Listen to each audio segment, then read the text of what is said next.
হাবিব সাল্লাল্লাহু আলাইহি ওয়াসাল্লাম বলেন, আউয়ালু মা ইউহাসাবু বিহিল আবদু ইয়াউমাল কিয়ামাতিস সালাহ। কিয়ামতের দিন বান্দার নামাজের হিসাব সর্বপ্রথম নেওয়া হবে। যে ব্যক্তি তার নামাজের হিসাব ঠিকঠাক দিতে পারবে, তার সমস্ত হিসাবগুলো ঠিকঠাক হয়ে যাবে। আর যার নামাজটা ধ্বংস করে দেবে, ফাসাদ হয়ে যাবে, তার সমস্ত কিছু ধ্বংস হয়ে যায়। বলুন নাউজুবিল্লাহ। নামাজ যদি ঠিক থাকে সব আপনার ঠিক, নামাজ যদি ভুল, নামাজ যদি না থাকে আপনার কোনো আমল হবে না। বলুন নাউজুবিল্লাহ। একজন মুমিন একজন কাফেরের মধ্যে পার্থক্যটা কি? নামাজ। মুমিনরা নামাজ পড়ে, মুসলিমরা নামাজ আদায় করে, কাফেররা নামাজ পড়ে না।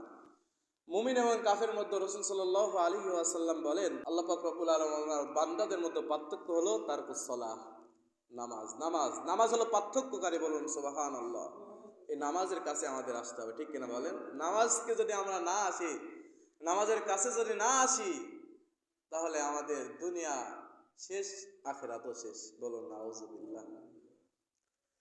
আল্লাহ সুবহানাহু ওয়া তাআলা বলেন, ওয়া আকিমিস সালাতা লিযিকরি।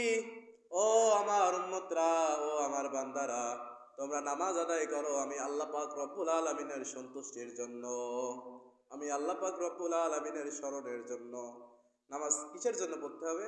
আল্লাহ পাকের স্মরণের জন্য নামাজ আদায় করতে হবে, দুনিয়ার মানুষকে দেখানোর জন্য নয়, যে আমি নামাজ পড়লে মানুষ আমাকে নামাজি বলবে, এটার নয়। আল্লাহ পাক বলেন, ওয়া আকিমিস সালাতা লিযিকরি, নামাজ পড়ো আমার স্মরণের উদ্দেশ্যে, আমাকে সন্তুষ্ট করার জন্য। সুবহানাল্লাহ। এরপর আল্লাহ পাক রব্বুল আলামিন আবার বলেন, আকিমিস সালাতু ওয়া আতুজ যাকাত, নামাজ কায়েম করো, যাকাত প্রদান করো। নামাজ কায়েম করো, নামাজ কায়েম করো।